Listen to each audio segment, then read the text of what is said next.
go. Oh, we're live. We're jolly well off. Yeah, shame you're not in it. Yeah. What is it with live that it keeps I don't doing know. that? It makes it very tricky. Oh no, I'll have to sit up straight. Yeah, sit up straight. There we go. Little and large. Oh, I don't know. I'm not Little that and large, little. go to Greece. So, where should we start? Why don't you start by telling everyone about your relentless cupboard clearing? I love how you keep describing it as such. Yes, I was tasked to help Nicola empty her house, and it's really funny because she keeps saying, "Oh, I haven't got much," you know, after that big clear out I did when I moved off Shore and Beach, and it's all lies because there's been like loads of stuff, and she keeps saying there's nothing left, and I'm thinking, yes, there is. So, I mean, I love a good tidy out. I've done it a few times myself, and of course, my major one was back in 2011 when I cleared out my house full of stuff. And you just don't realise how much things you've got just lying around in cupboards that, you know, you haven't looked at in years. Yeah. And makes you wonder why you keep stuff, doesn't it, when you start cleaning it out? Yeah, I mean, what I found when I released all of my stuff out into the wild to other people. I love the way she puts that. It's not throwing junk away. She releases her possessions into the wild. Yeah, share them with people, other people who love it. Because most of it, to be honest, we can give away or sell, and rather than putting stuff in the tips, I don't really like to do that. I like to repurpose things as much as possible. I like the expression pre-loved as well. Yes. But, yeah, not just for myself. No, we've had a bit of a win because I did buy something off Dan Thompson for £10, which was a Chartbuster game from the 70s. And Sarah, what did it go for in the end? £61. £61. See, I wouldn't have bothered, but she puts things on eBay, and you know, it's quite exciting watching the bids tick up. Yes, and it's not that hard. A lot of people get put off at the thought of having to package things up and post them. Go to the post office. But yeah, it's not that hard, is it really? But I tell you, it's been the best. And if you are on Facebook, which obviously are watching this, well, maybe. I think we've got some comments. Look, I can't see them from here though. What's that? Alex saying, "Hello, my lovelies." Hello, Alex. Alex is our brother in Australia. Yeah, look, it's actually sunny here today, sort of, Alex. Yeah. Indian summer. Yeah. 500 billion crane flies on the way, apparently. Well, you've been saying that for weeks. Any day. Well, the Telegraph said it was true, so it must be true. So yes. Yeah. On So with the Facebook cupboards. pages, selling Oh, yes. groups. Actually, they're Facebook selling groups. If you are looking to clear stuff out Locally, whether you want to sell it or give it away, you just want somebody to come pick it up and take it. Do a search on Facebook for your local selling groups. Loads of them. yeah. We've Free had to all join. sorts of strangers turning up at the door, taking away our most unlikely possessions. But one evening, she left me in charge, which wasn't a great idea. Sarah's been dealing with all of it because I don't really like even talking to people. And I was watching an autopsy one evening. Don't ask me why. It was absolutely fascinating. And our house is so that the front door opens straight onto the living room. So anyone standing at the front door can see what you're watching on TV, and we have got a very large TV. So this autopsy is going on, and 3 times people turned up to pick things up. And I paused it, and it was okay because it just paused on a quite, you know, a talking head person, much like this is 2 talking heads. And yeah, the 4th time wasn't so lucky. This woman was just lifting out a great swathe of organs from the body, and I paused it just at that point as she's standing there, and it looked like something really bad.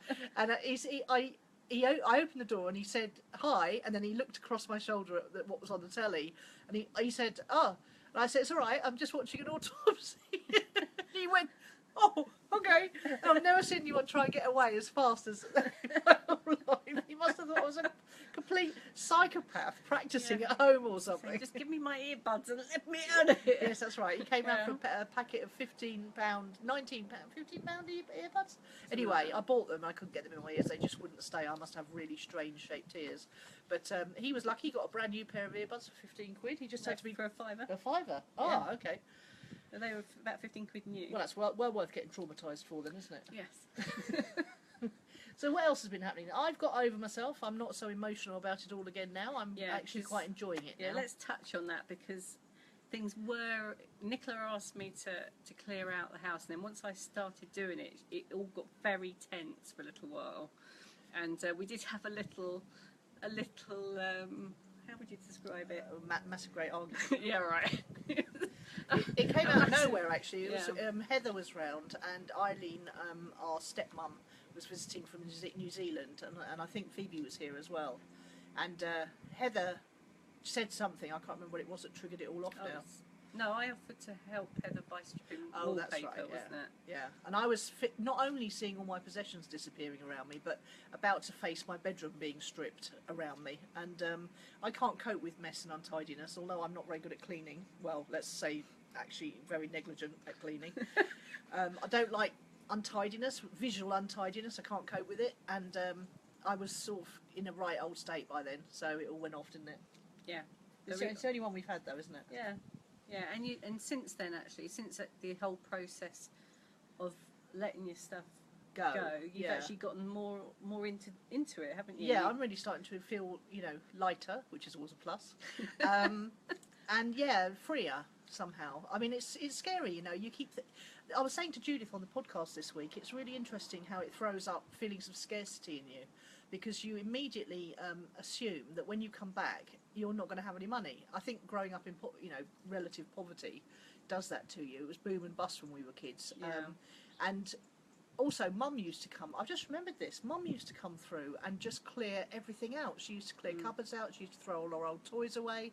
She used to really. You had to be very, very, very, very, very strong with her to resist her throwing everything away on a regular basis. So that's obviously what was coming up as well. You never felt safe to come home from school and find you were living in the same house, because she did used to move while we were at school. She came and got us from school, which was quite lucky, but we often ended up in new houses, didn't we? And then you'd come home from school and your bedrooms had been changed around, so you weren't in the same bedroom that you were when you went to school. And then you came home and found that she'd gone through cupboards and thrown a load of stuff out. And obviously I've just remembered that, and that just really used to make me feel not safe. So obviously this whole thing of, get rid of my stuff, which I would have left to the last 2 weeks, obviously, has thrown up lots of feelings of not feeling safe for me. And going to a different country as well is, although we're going somewhere I know and I stayed in last year and I've been to many times, so I'm feeling safer than I would going somewhere I didn't know. Obviously this whole thing about giving everything up, possessions-wise, is making me feel very unsafe. But that was at the beginning of the process. Yeah. How are you feeling about it now? I'm feeling pretty good now, because I've recognised that the whole scarcity thing of assuming that you're not going to have enough money when you come back to buy all the things that you're getting. The reason we're going is to lots of reasons we're going, lots of emotional reasons, but one of the reasons is to live 6 months pretty much rent free, and that's only going to improve your financial situation, isn't it? So you're going to be able to come back and buy whatever you need. Well, it's not rent free; it's very low rent. Yeah, but, I know. It's interesting how growing up poor affects your thinking and emotions. Just starts again. There we go. Yeah, We're back. We're back. I wish I could read the comments, don't you? It's just too far away. Sorry, we'll reply to the comments afterwards. We just can't see them from here. Too blind. Growing up poor affects your thinking for a lot longer than you think it does, unless you catch it. And I think that's what I'm doing now, as I'm trying to catch it. And I was saying to Judith about this whole scarcity thing, because she grew up on the move. She was in a military family, and everything was provided for them, so she doesn't have the same issues around it that I do. Mm-hmm. So because she's about to go to France any day now. We're still holding our breaths after 5 months, but she's about to go to France and then to the Caribbean, and she's been going through exactly the same process. If you're not a listener to Own It, the podcast.com, you should be. It's jolly good fun. And she's going off to the Caribbean, and we're going off to Greece. So it'll be an interesting update every week of how it is from the point of view of working as digital nomads, which is what we're going to be, isn't it? Yeah. Because there's going to be broadband out there, isn't there? Yes. we hope, crossing fingers. Yvonne, who owns the house that we're going to live in, is actually here today, and we've got to just remind her about the broadband. No, I'm sure she remembers, because it was one of our only requirements. What else do we need to talk about? How are you feeling about everything? No, I'm feeling good. I feel slightly twitchy that you think that everything's more or less done, because it isn't. When you say it isn't done, what do you mean? Do you mean things still to get rid of? Yeah. Yeah, but they're beds and sofas, and we need those for the next 3 weeks. Yeah, but you've still got like stuff in the cupboard and... Yeah, I've got a load of Gary V books to get rid of. I think I'm going to have to do a competition of some kind, but I can't think of what that could be yet. But it's just 12 books. It's not going to... 11 books. You're getting twitchy because of 11 books. Well, no, if you open the cupboard, there's more stuff. Yeah. In there. Yeah, but it's not going to take 3 weeks to get rid of the other stuff. She's a completer finisher. That's what's going on here. She cannot bear it that it's not finished. That's really funny, because you normally... I've never heard you say that about me before. Well, you like to get things done, don't you? You like to finish things, and you don't want to concentrate on anything else until that one thing is done. That's true. Yeah. That's why you're twitchy. Yeah, because it's not done. It's not done, and it won't be done because we've still got 3 weeks to go, and we need something to sit on and something to sleep in, don't we? Otherwise, Schmeatel. I mean, her bedroom is a bed now. That's it. She's standing up to work in the kitchen because she's dismantled a desk. But we've got another 2 to 3 weeks to go yet. Standing up working is much better for you health-wise. Even on the microwave, which is a lethal thing. Yeah, but it's not on, is it? For God's sakes. I'm surprised that microwave hasn't disappeared in the night, I tell you. So twitchy. If it wasn't Heather's, it would have gone by now. Yeah, exactly. So Heather's keeping a few bits. This is her house, so she's keeping a few bits, and that's good because Sarah's sleeping. Heather's our other sister, in case you didn't know. So Sarah's sleeping on a bed that Heather's keeping, which is good. Otherwise, Sarah would be sleeping on the floor by now. Yeah, wouldn't you? Yeah, I would have done, actually. Yeah, mental. Yeah, completely mental. Yeah, but what's interesting about the whole process for me is because, of course, I've done it once before. Yeah, but I also do it every time I do go on a house sit and a pet sit. I go through my possessions, and there's always something I can part with. But because I'm not able, I'm storing one small box of stuff, which is mainly books, actually. But why are books so hard to get I don't know. to part with? But anyway, my daughter's going to have those for me. Thank you, Chloe. But apart from that, it's going to be everything I own is going to be with us. And how does that feel? It feels really liberating, actually. I mean, I managed to get it so all my possessions were fitting in my little Renault Clio, but now they're paid down even more. Yeah, that's up for sale. If anybody wants to buy a really nice little 2002 Renault Clio, make me an offer. It's very gold. Exactly, great colour. Yeah, you stand out in the crowd. That's very for sure. Prosperous. So where would they go to your profile? Sarah Cairncross profile, personal profile. Sarah Cairnx. Facebook.com/Sarah Cairnx. Okay. Okay, good. And what else is there we need to cover? Oh, why am I ginger? Yeah, good question. You're looking a bit fried tuck today, I have to say. What with the old black? Yeah, see, here's the theory, right? I went up to see my best friend Kim, who... We're both traditionally brunettes, dark brunettes. Well, she's getting grey very quick, so she's moving to blonde. Also, she had a very bad reaction to her dark hair dye, so she had to move to a different colour. So she's apparently got the same base colour as this, and she's got gold highlights in it. And I walked in the other day, and I said, "It looked really good. It did look really good, really, really good." And she said, "Well, you're going somewhere that's very sunny. Why don't we take you a bit lighter as well?" So we went down. We've been going down in base colour for a while now, and this is the latest iteration, and next time I see her before I go away I'm going to have gold highlights in, but I'm not convinced yet. Well, this is going very ginger now, isn't it?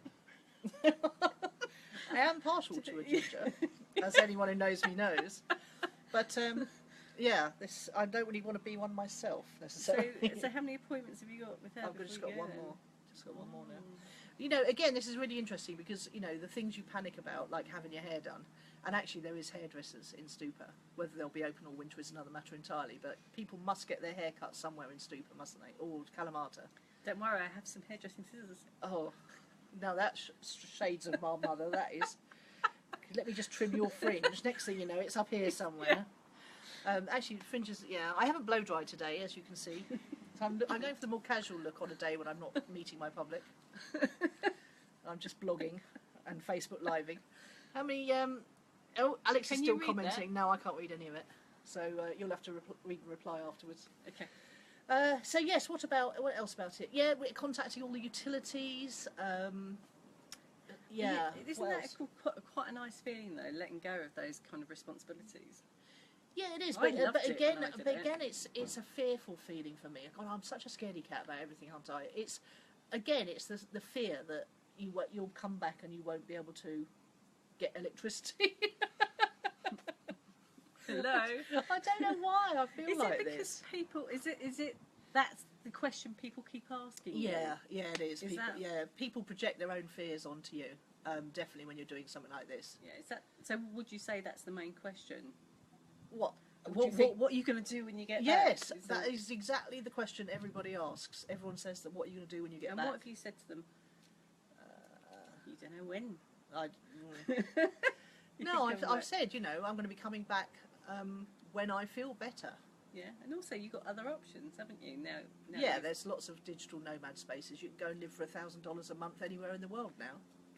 Yeah, was it something like on a ship or something you were looking at? No, so there was two different options. One was digital living spaces around the world. There's one in San Francisco. There's one in London. There's this kind of stuff is happening so much now that business people are going in and creating spaces which are a bit like really nice hotel rooms, but then you have communal living spaces and broadband and all that. And there's 5 or 6 around the world. I'll put the links in underneath this live video to the 2 or 3 resources I've come across.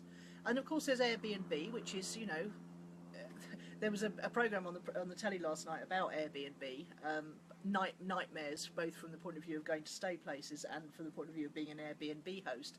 But actually I've never heard anything bad about it. I mean, Yarrow Starrock is travelling around America and Canada at the moment, staying in Airbnbs, and they all look absolutely lovely to me.